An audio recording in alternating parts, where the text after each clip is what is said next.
just that feeling that it would be like to be a singer, be a performer on stage. And it's hard to fathom because, you think everyone has all eyes on you, man. Yeah. So what I want to know is like, what does that feel like? That's a good question because I've always wanted to know what it felt like to score a goal or hit a walk-off home run or any of that. You're listening to Studio 22. Welcome to Studio 22. I'm Brock O'Hearn. I'm with my co-host Will Meldman, and we're sitting with Cole Swindell. How you doing, man? I'm good, buddy. Good to see y'all. How y'all doing? Good, man. Enjoying Nashville? Yeah. Will's first time out to Troubadour? First time. Yeah.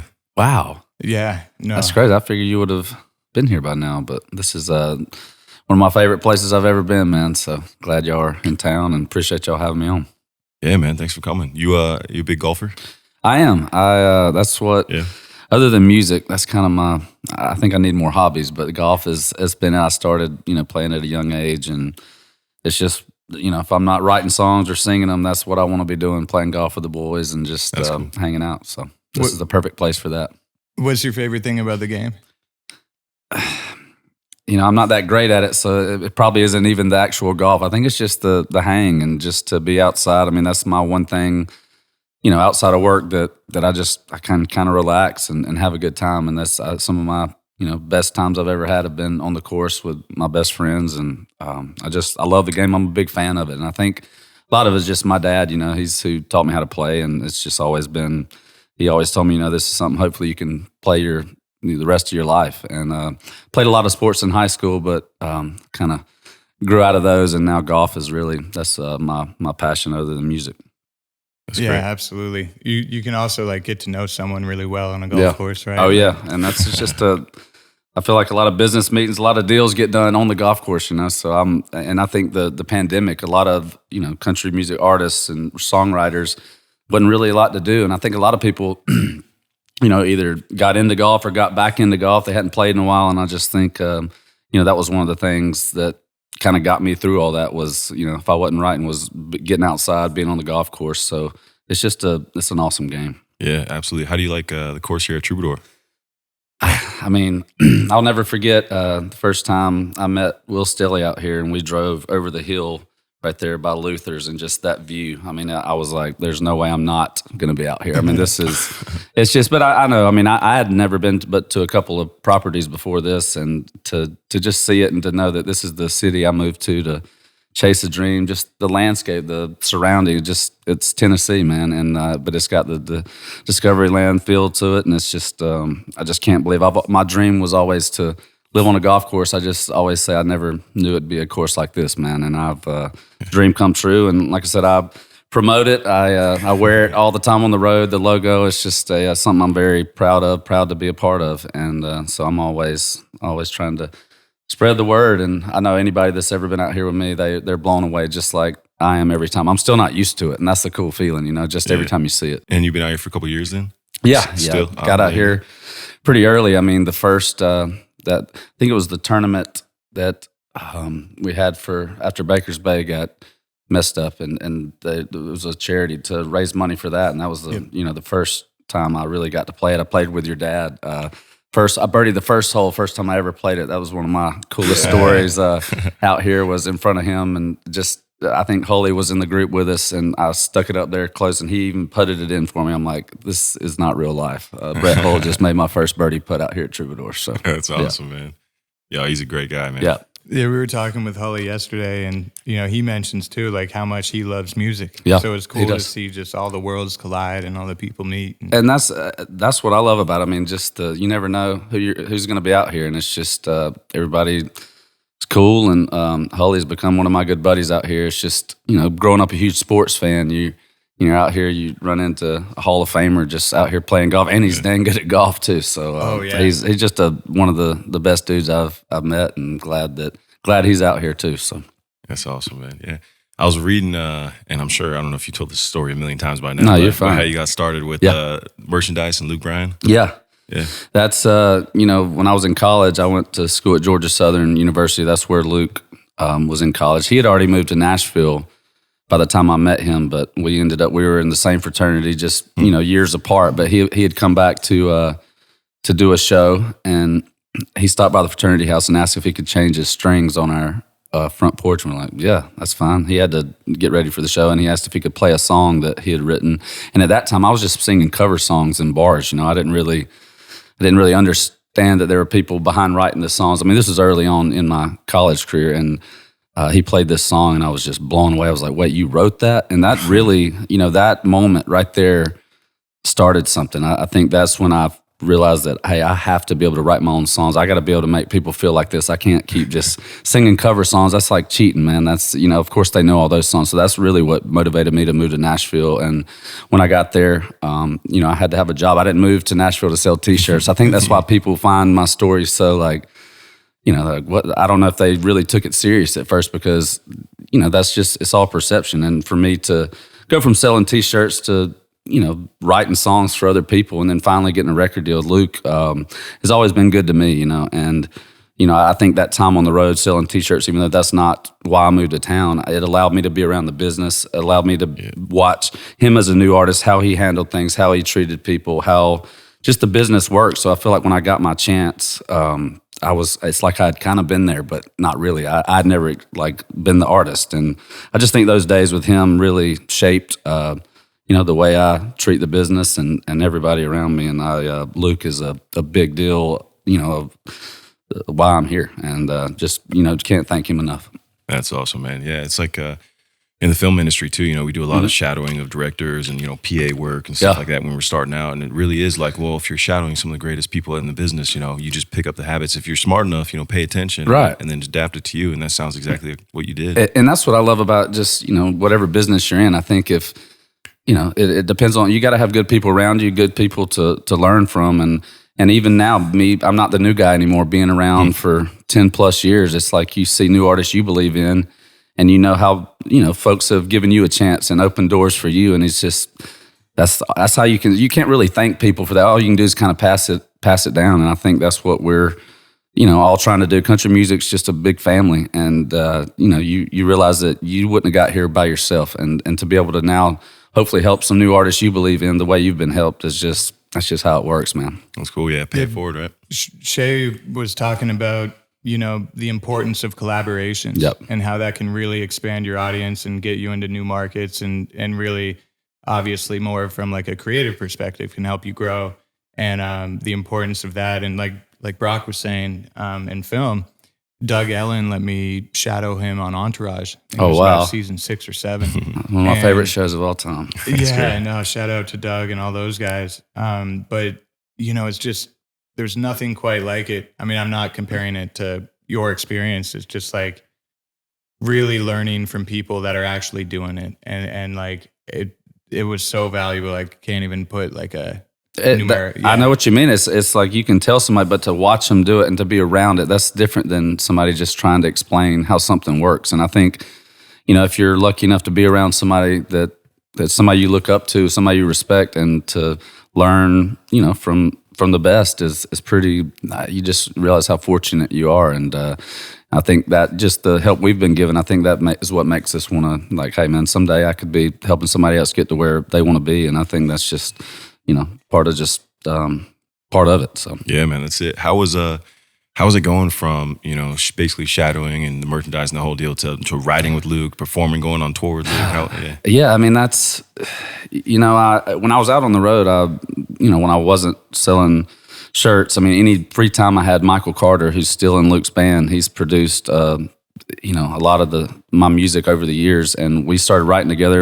You got to write a lot of bad songs before you get to the good ones. So for me, I wouldn't really play anybody my stuff because I just knew it wasn't quite there, But whatever that first song was that I had the guts to play for Luke because I thought it might be good enough. I think that's what really started everything. Kind of caught his eye, like, all right, maybe you've got something going. But also, I'm glad that he didn't just get in a room and start writing with me. There's times where I wanted to write, I thought we might get a chance, but I feel like I had to earn that right. And I'm glad he made me do that because you only get, one first chance to make an impression in a room. And I'm glad that he kind of let me learn write with a lot of unknown writers like myself at the time and kind of work on my craft before I got in there with pros like him. And I think that helped me out kind of just through the whole process of being a songwriter. So.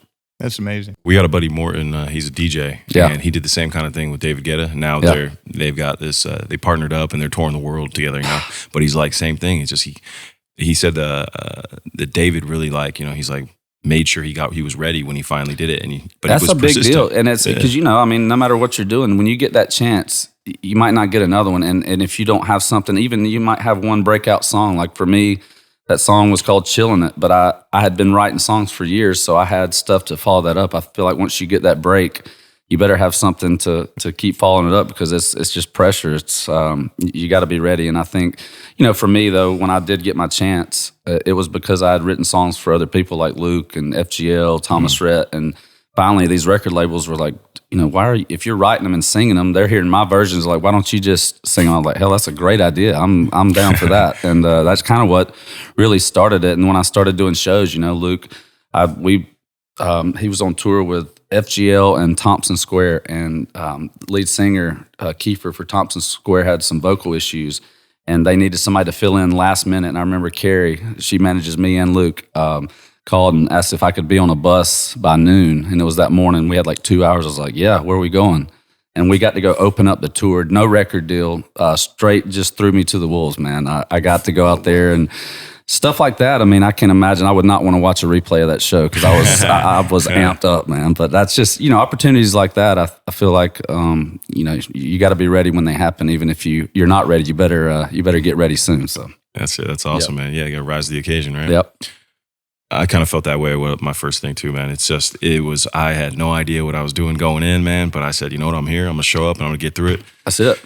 Showing up. That's part of it too. I mean, I remember somebody told me when I got one of my first songs recorded, I think Dallas Davidson, he's like, look, now's when a lot of people think you've made it and you kind of can take time off. He's like, show up. He's like, you never know. And that's a big deal in songwriting. You could go in with no idea and then walk out of there with a song that changes your life and everybody else is around you. It's a crazy thing. Music's a powerful thing.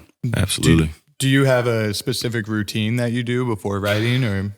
No, we're all the time people ask like, how do you come up with ideas? And it's really just being aware of what's going on, living. I mean, I remember back in the day, Luke, when I asked him advice, now people ask me advice about songwriting. And I remember he sent back a one-word answer, and I thought he was kind of being smart with me. He said, live is the advice. And I was like, wow. And the older I get, I look back and how true that is you got to live to be able to write songs. And that's what we're trying to do. We may be writing about personal experiences, but we're all human. I mean, we all go through a lot of the same things. And I think, being able to just draw off of experiences or what somebody may say and spin that into a song. It's just, we're always writing ideas down on our phone and just so you're ready. I mean, we wake up and that's what's crazy about it. Sometimes you have an idea, you have a song title or a melody, but sometimes you don't have anything and you walk in there, and that's why there's so many talented people in this town. You never know what you're going to come up with. Yeah. And that's the fun part, is just the unknown. And you come out with something that's, like I said, is life-changing, and it's kind of how we do it. We just got to show up, and that's one of the main things is you can't cancel rights. Be like, I don't feel like writing today, because you could miss out on a big song. I love that, live.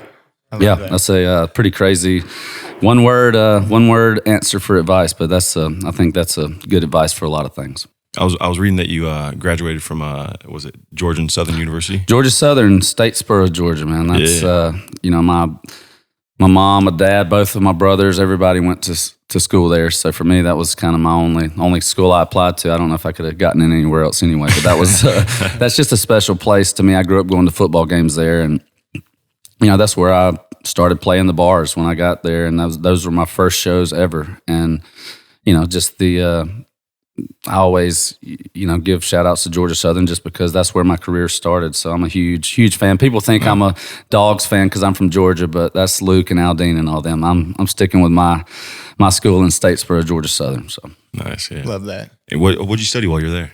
I was a marketing major. Oh, so, nice. Yeah, that's and that, but that took me a couple years. I really didn't know. I mean, I didn't know what I was interested. I always kind of, I didn't know exactly what I wanted to do. My brother, he was an engineer. My other brother's a lawyer, and I'm like, man, the pressure's on. Like, I don't know what I'm singing songs in bars, but then I finally realized that, maybe I could use this marketing thing. And I think it has helped me in some aspects. I mean, even the selling t-shirts and how you get that out there. I mean, I think there's some classes that I don't remember everything from college, but there's maybe a few things that I'd like to say that I've learned, but a lot of it came from real life experiences and the connections you make and stuff like that. If I'd have never met Luke, if I'd have never met my fraternity brother that I played the bars with, I might not be sitting here talking to y'all just thinking. I mean, that's scary to think about, but it's, those moments that change everything. You might not know it right then, but you look back and it's like, man, where would I be if it wasn't for that? That's it's powerful. Yeah, I mean, and those opportunities are great, right? Because luck comes around every now and again, but it's what you do when that opportunity, how do you show up, right? Absolutely. I think that's, and people are always going to look at you like, oh, overnight success. They don't see the 7 years you were in town before anything happened, before, they see that and they don't see all the work that goes into it. But, and I think that's what makes it worth it is just knowing that, man, how hard it is in this business. And the fact that I moved here not knowing if I'd ever make it. I just knew I had to be around music. I knew that there was nothing in this world that made me feel like music. And I said, hey, I may never write a song good enough, may never get a record deal, but I'm going to work around the music because that's what I love, and that's it paid off. So yeah, man, paid off big time, man. Big fan of your work, man. Thank you, brother. Yeah, you have a favorite song or a favorite song to perform? Well, we just put out my 4th studio album. That's crazy to think about. So the latest song I just had my first duet, Lainey Wilson, song called "Never Say Never." That's been a big song for both of our careers, and that right now that one's fun to play live. But for me, all time, my song "You Should Be Here" that I wrote after losing my dad, I think is something that I always say that if that's the best song I ever write, then I'm fine with that. I always also say that I wish I'd have never had to write it, but that just shows you that, music's always been there for me. And now to be on the other side of that, to be able to write songs and share things I've been through and hear other people's stories. I mean, I don't think they realize that if they think this song means something to them, their stories letting me know that, hey, I'm not alone in feeling like this. If you ever lost someone you love, everybody feels like that. And to me, I mean, that song is so special. And as much as I wish I wouldn't have had to write it, I really do think that is the example of the power of a song and power of music. And those are a couple of favorites I love playing. So, who were some of your early inspirations? Like, who kind of made you feel similar? Yeah, for me, Randy Travis was my first concert my grandparents took me to. But honestly, when I fell in love with country music and just music in general, it was the 90s. I mean, that's when I was growing up. So 90s country, you always hear people talk about it, but honestly, every artist, Reba was one of the few artists that came to my little small town every year, and she had everybody from Brooks and Dunn to, anybody you can think of opening for. I mean, she was, a big deal and still is, but it's just every artist, all those songs. I mean, that's where I knew I was falling in love with country music was as a kid in the 90s. So that's Alan Jackson. People from my home state. I think there's so many artists and songwriters from the state of Georgia over the past 10 or so years. I mean, and they're still coming. It's crazy. People are like, what's in the water? But I think a lot of it is people like Jason Aldean when I was in college playing cover songs. His first album came out, and I just remember being like, man, this guy's from Macon, right down the road, like an hour and a half from this bar I'm playing in right now. And I think it gives you some sort of feeling like, man, if they can do it, maybe I can. And just knowing that they're from the same state as you. I mean, just something simple like that. So for me, all the Georgia artists that came before me certainly influenced me and probably a big part of why I'm here. So, have you seen country music change a lot in the last 10, 20 years? Yeah, I mean, it's changed. I think it's always going to be changing. But for me, right when I kind of got my chance, around 2012 or so, I mean, it was a different game.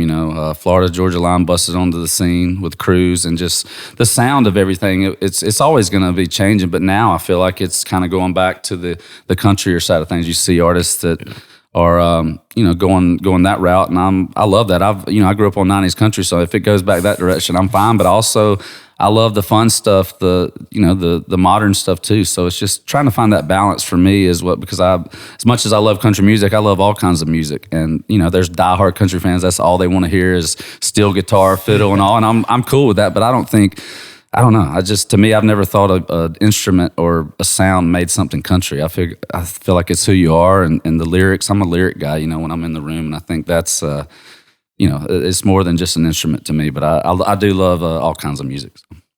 And you've had, man, like such an awesome career, and it's been, even from the outside, fun to watch. But are there any things that you haven't done yet that you want to still achieve?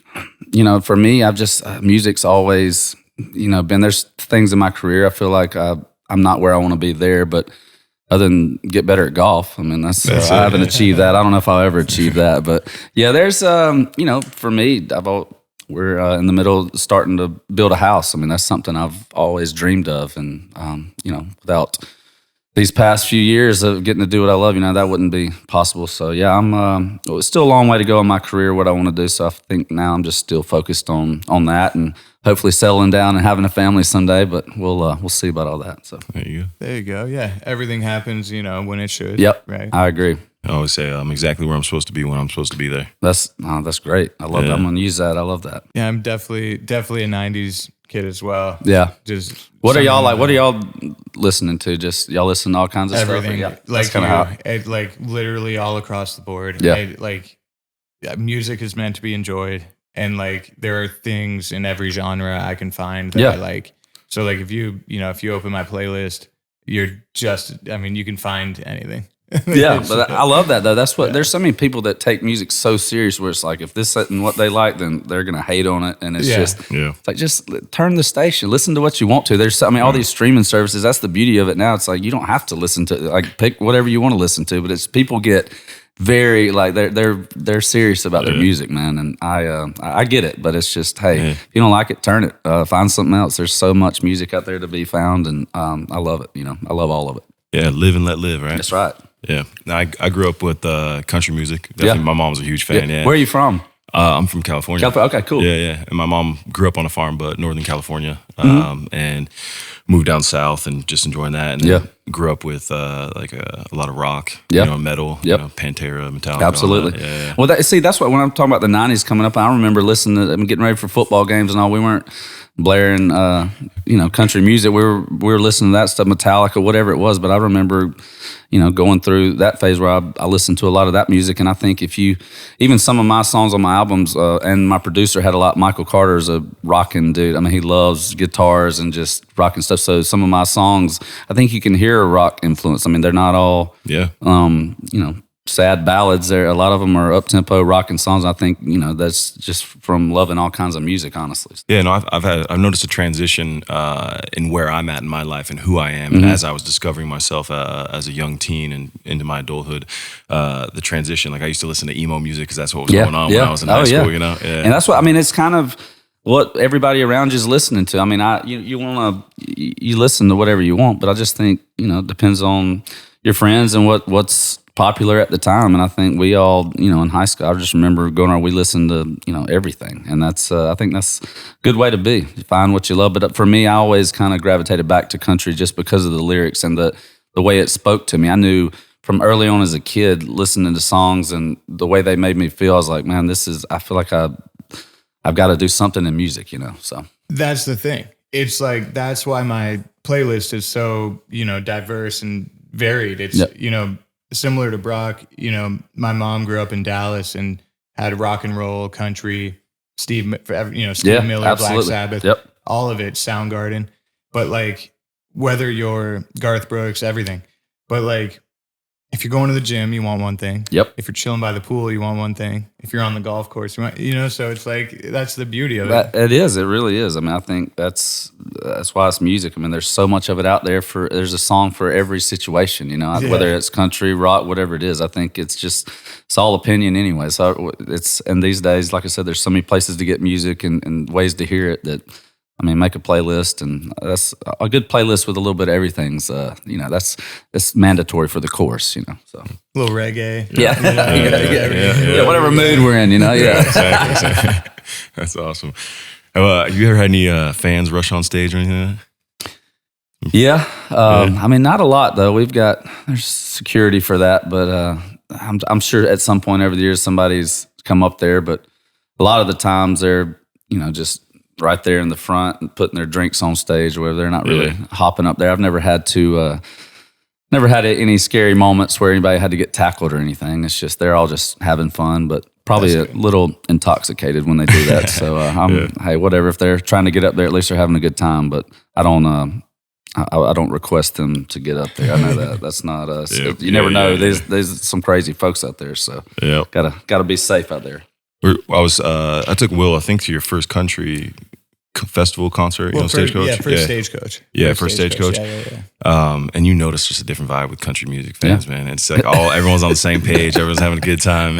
I love it. Yeah. And some people, I just, I feel like, country music, like we were saying before we started this, Stagecoach now, everybody wants to go. I mean, it's country music, but there's, all those California folks, they're loving it too, having a good time. And I've only played it a few times, but, the last time I did it, I swear I think that's the first time I ever met you at a Madison Club. Yeah. You were at the outside of the house. We pulled up and it was like, this is Melvin's son. And I don't even know who all you were with. It looked like y'all were having a good time. So I was like, man, we might want to quit golf and just hang with them, dude. But that was one of the best days. That was the first Discoveryland property I'd ever been to. So Madison Club. First one right before Stagecoach. Yep. First time I'd ever played anything, ever seen anything like that, number one. But yeah, that was a crazy story, crazy day. So. Oh, well, yeah, we had so much fun. Yeah. Do you have any favorite Madison Club memories?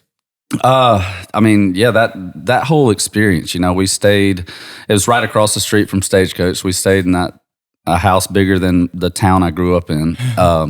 And I remember I was so excited. Stelly always makes fun of me, but sunrise, I was outside hitting balls outside my door because I couldn't believe that there was like a personal little driving range out there. I'm like, is this heaven? Like, what is this? And I was just like a kid, and I wanted to enjoy it. So I was up there hitting balls. We had a blast, and just to see the people out there and bathing suit, whatever it is, just playing. I just thought it was the coolest experience ever. But rewind a little bit, getting out there, we flew, the NFL draft was like the night before we went out there. And Luke had to do something with the draft. We're waiting, and he's like, hey, why don't you fly out here with us? JJ was there, Stelly, like all these folks. I'm like, what are we going to do there? We're going to Madison Club. I didn't even know what it was, And so we're on the flight, and I hear JJ talk. He wasn't even talking to me. He's talking to Luke, and I hear something about Phil or something, and I'm trying to act like I'm not listening, like, Phil. And I was like, wait. I was like, what are you talking about? Phil who? He's like, Phil, I think he's going to come play a few holes with us tomorrow. I'm like, yeah, good one. And he's like, I'm serious. I'm like, no chance. And at this time, I didn't know JJ well. I didn't realize like what I was about to be getting into at Madison Club. But sure enough, halfway through the day, Phil just rolls up on a cart, and Luke's out there. We get to meet him, and cool dude, And he actually was standing back there. My first tee shot, I was so nervous, and he's behind me, and I'm like, oh my God. I was like, please just hit the ball. Phil's watching. I hit it. Hit it kind of thin. It wasn't great, but it got on the green, and I'm like turning around thinking he's going to say like good shot. He wasn't even looking. He was just talking to somebody in the back. I'm like, God, Phil. But that was just just moments like that. I just feel like that is what you get, like Discoveryland, no matter what property. You never know who you're going to see, and it's just, that's a memory I'll never forget. Growing up, being a huge golf fan, not every day you get to play a couple holes with Phil Mickelson. So that was one of my favorite memories on any golf course. But that was first time at Madison Club. Love hearing that. And hey, I'm sure Phil saw the ball on the green when you guys got up there. Yeah. I'm not 3-putted. So, but it was just, just to be around like any pro you ever get to play with, JT, any of them, just to see the way they hit it. It's not even in the same atmosphere as us. It's crazy, but they're also, that's what they do. Everybody's got to be good at something. And as much as we want to be great at golf, it's like we don't put in near enough time or work. So I feel like they get insulted when we just want to be good and knowing how hard they work at it, So, but that was what a cool memory that was. I'll never forget that. 100%. Playing with a pro, it does like change the dynamic of like the entire group, right? Yeah. When you're out there, and they're not even trying. They tried on Thursday through Sunday. And when they're out there with us, they could be doing anything else. That's like me going to sing karaoke with my buddies or something. So what are we like? I'm just here to have fun. They're not really focused like they would be in a tournament. So it's always a good time. That's hilarious. Are there any spots around Nashville that you play that you really enjoy? I don't play a whole lot in Nashville. People always ask, because a lot of people come up, some people get found on Broadway playing all that. But when I got here, I pretty much went to work on the road with Luke, selling T-shirts. So I wasn't in town a lot. I kind of quit playing shows when I moved to Nashville out of college and did that. But downtown's always fun. The stage, I used to go there every Tuesday night. My buddy Craig Campbell, he's an artist that I'm a fan of, and one of my oldest friends in town. But he used to always play every Tuesday night. I'd be off the road, go down there, and his band, I'd always get up and sing a couple songs. So that was like the only chance I ever had to really sing. And that was, looking back, I mean, I'm glad I didn't have to come up doing that, because those sets on Broadway are like 4 hours, and people are hammered. And you got it. I mean, you're playing for tips, so these bands, even if they don't know it, they'll try it. Like $20, like, we're playing it, and I'm like, there's no way I could do that. I couldn't just be up there and just butcher a song like that, So it's but it's fun being down there. I mean, there's some obviously historic venues. I mean, the Ryman is something on my list that. To have, I've played there at charity shows and all, but I've never had like my first, real ticketed show there. And that's something that a goal of mine this year that is going to be special. I think getting to play a night or two there at Mother Church of Country Music. So that's somewhere that is definitely on my bucket list. My mother actually told me to go visit there while I was here. It's special. It really is. Have y'all made it downtown yet, or y'all just been hanging out here? And y'all been working, I know, but we've been working the whole time. But I think tonight maybe. Okay. We're going out, yeah. Well, where we go, we'll talk about that after. Absolutely. I usually my move is to follow Will around. Oh, I know. He knows everybody. He knows all the hot spots. Don't ask me. People come to town. They're like, "What should I do?" I'm like, "Google it, man." There's like something new every week here. It's insane how much Nashville has grown and just how hot the city is. I mean, I feel like everybody, whether it's a sporting event, concert, whatever, people put it on their calendar. Like, if we're going to go see our team, let's go to Nashville and see it. And it's just glad everything's opening back up and things are back rocking, and the city is it's on fire, man. It's been fun to live here, but it's getting crazy. That's why I'm kind of glad to have a piece of property out here, a little away from the hustle and bustle, because it's nuts in downtown, but it's also one of the coolest cities. I've never had a friend visit that didn't say that they wanted to move here or they could live here. So it's just it's a cool city for sure. Kind of like the Summit Club in Vegas. Oh, yeah. Right? Like Summerlin's just far enough away, but still super close to the Strip. And it's like, That was the second property I'd ever been to. Will hooked us up. We got to play before a show out there. And that's what I love about it. It's just all they're immaculate. They're perfect, but it's just you get like the desert. It's like, and it's all this green, a perfect golf course right in the middle of the desert. It's just, it's like whether you're there or, Madison Club or Troubadour, it's just, you get whatever's like surrounding you, and I feel like, and it's just, it's always a unbelievable time too. So that's what I love. And that after those two visits, I feel like that by the time I saw Troubadour, I was like, man, how would you not want to be a part of this? And there's so many properties I haven't been to that I'm really looking forward to. So do y'all have a favorite? Like, I mean, you probably love them all. They're all awesome. On the list, start knocking them out. You got it. I know. Baker's Bay is one of my favorites. I've missed every trip everybody's ever been on there. They're like, hey, we got a spot for him. I'm like, I can't. I want to so bad, but I've heard great things. You and me both, man. We need to go. We got to find some time, because that place is, I mean, just heard some great stories. It's just it's got to be a cool spot for people to love it the way they do. But I mean, honestly, everyone I've ever seen, it's got its own thing, but it's all the same theme. And I just love the way y'all do things. So. Do you have any dream collabs you haven't done yet? Oh man, I just did I did a song a few years ago with Dierks Bentley. That was fun, just because I've always been a huge Dierks fan. And then, as I said earlier, just had that duet with Lainey Wilson. That was amazing. But for me, I don't know. I'm trying to think who I would love to collaborate. I mean, anybody. I think and you said Shay was talking about it. I think it's such a big thing. It's always been a big thing in other genres, but I don't know why it took country music this long to kind of pick up on, like, hey, another artist on this is going to make it bigger because they're fans and you're fans. And it's just, it's something now that's really popular. You're going to see a lot more of that. So, but for me, I don't know if there's anything I could ever do with Eric Church. I mean, he's, one of the big reasons I ever wanted to be a songwriter. His first album, I mean, really changed the way I thought about things and the way I looked at music and songwriting. And so if me and the Chief could do something someday, that'd be cool. That'd be cool. Yeah. I would definitely download it and listen. Purchase, we'll work on it, yeah. How often are you on the road? Like, how much time do you spend on the road? It just kind of depends. We've, now that we're back at it, we toured with Thomas Rhett last year. Got to go out and really get back into things, the larger venues and stuff. So it was good to see that coming back. But now we just got back from the West Coast, had 3 in a row out there, and we're I think heading out this weekend. So it just it depends. I mean, I think the summer we're about to have to start doing a lot of festivals and stuff. So we're getting back busy. And I think after all that time off, I've told everybody, I was like, look, it's different. I feel like you want time off sometimes when it's busy, but when you're forced to take it, it's a different world. So I'm ready to get back to work. And I told them to keep me busy. It's time to, we missed it. And I just think even now, like getting back on stage, you try not to take anything for granted, but we're human, but it gets taken away from you. And now I just think I have a deeper appreciation of not just being on stage, but the fans and the people, the interaction. I never knew how much I need that. That's what, I feed off of. That's their energy. And to be back out there and just to see, I met a family out in Sacramento that was going through a tough time and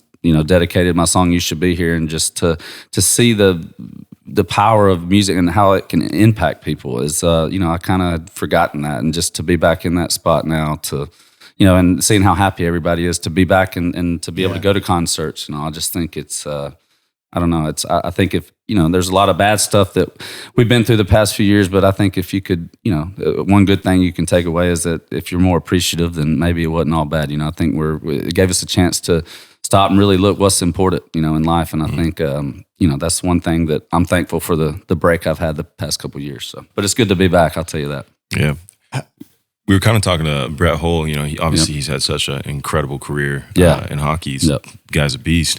But he was saying as a music fan, he's like, I didn't really get to experience being on the ice, that feeling that it would be like to be a singer, be a performer on stage. And it's hard to fathom because, you think everyone has all eyes on you, man. Yeah. So I would say, what I want to know is like, what does that feel like? That's a good question because I've always wanted to know what it felt like to score a goal or hit a walk-off home run or any of that. So I just, there's nothing like it. It's hard to put it into words because I feel like up there, off stage, I feel like when people, if they've never seen me on stage with just hanging out, when I go up there, like, wait, who's this guy? It's just a different, I'm the most comfortable I ever am is on stage because this is my time. I'm in control. I know what I'm doing. And, but it's pressure. I mean, before you go out there, those people are counting on you to put on a show and have a good time. But I thrive and I just love that right moment before you go on stage, knowing that, man, it's in my hands here for them to have a good night. I'm in control of that, so let's go do it. But it is. I've always wondered what it'd be like in the sporting world to do that. So I think whatever that felt like to him to score a goal and hear those roars. I mean, it's got to be something similar. It's just at least. He's not out there singing. He gets to, just be awesome on the ice. But me, you just never know. And the fans, they're there to have a good time. And even if you have an off night, that's one thing I've always looked at sports and music. It's like if I have an off night, I'm going to know it and I might get upset about it, but nobody out there is going to know it. Like if an athlete has a bad night, everybody knows it. You know what I mean? It's just, I've never really thought about it like that, but it really is true that, I could, we're always going to give it everything we got, but sometimes your voice isn't the best or you're run down, you're tired, and it's hard to find the energy to do it. But people, for the most part, they're not going to catch on to that as opposed to athletes on the spot. You mess up and you're going to get talked about. The media is going to crush you, stuff like that. We don't, fans don't really, it's just like, hey, he had an off night and people, half the crowd didn't even know it, so it's a little different in sports and music. So like missing a note, it's going to fly by, but like missing a goal. Absolutely. That's what, exactly. It's just, they have it a little tougher in that aspect, I think. So, yeah, it's cool. I definitely never thought about it like that. I'm sure there's like a bunch of different things, to like balance some of that, but that's like a super unique thought. I think I thought about it. That and you said earlier, like getting your chance, like being ready. I think that's a lot in your business and sports and, in music. I just think once you get your chance, you just don't know if you're going to get another one, and you just got to be ready at all times. And I think that's something else that is, whether it's athletes, acting, whatever, like people work their whole life to get a chance. And that's all you can ask for is just a chance. Some people don't ever get that. And if you ever get it, you better, you want to give it all you got and be ready for it. So. Yeah, it's the gratitude when you get there too, I would say, because I've been on so many sets now that you see people that don't really enjoy their time there, or they're getting angry, getting upset. I'm like, man, I would 5 years ago, 10 years ago, even now, I'd kill to be here. Yep. Why are you taking away from that? Exactly. And that is, that's a good way to look at it, because I think the more you're around any business, I just think you get used to it, and some people get jaded, and but you try to, if you can think back to how you thought and how you felt, trying to get there, you'd have given anything. Like even now, I'm just being honest, there may be tough days where I'm like, I'm tired. I have to do radio interviews or this and that. And it's just, the second I feel myself start to complain, it's like, hey, there's how many people are out there that would kill to do a radio interview about their song right now. And it's just, I think it takes those tough times, those grinding years that trying to make it to make you appreciate it. You can look back and say, man, and if you just do that, I remember my mom, she used to always tell me, because in this business, you want, what's next? How am I going to get here? How am I going to get here? Instead of just stopping and saying, look what you've done, man. I mean, just take a break and enjoy that. And it's just hard. It's in a lot of businesses, you're always on the grind trying to see what's coming next. And sometimes we just need to be proud of what got us here and what we've done already. So. Yeah, I had one of those moments where it was just like I was in it, and I was sleeping on couches. Finally, I got my own place. Work started picking up. I had a little money in the bank, and I was just like doing all the work I could possibly do. So I was just focused on going, what's the next, what's next, what's next, what's next. Yep. And then all of a sudden, I'm sitting on my couch randomly one night, a year into living in this new place. First time I ever had my own place, first time I had my own couch. Yeah. I'm sitting here, and I just had a moment of like, holy shit, I'm doing it. Yeah. And it's like, it was the first time I like sat with myself in that moment of like, damn, I am so grateful, and I'm not living in the future now. I'm living in this moment right now. Everything I said I was going to do, I'm doing. Yep. And that's, if you can do that, that's great. It's hard to do sometimes, you don't even have time to do that a lot of the times. But I think that for me, the pandemic, that's kind of when I had those moments where it was like, really like, man, even if it doesn't come back, what if I never get to play another show? Like I would have never thought I've even got this far, but I'm so thankful that we are back and everything's back rocking. Dude, appreciate you, man. Dude, y'all are awesome, man. I enjoy the rest of your time in Nashville. Appreciate y'all having me. Yeah, man. Thank you so much. Yep. Thanks, brother. Thank you for watching. Don't forget to drop a like if you enjoyed the video. And subscribe and hit the bell for a whole lot more to come. Thanks for tuning in to Studio 22.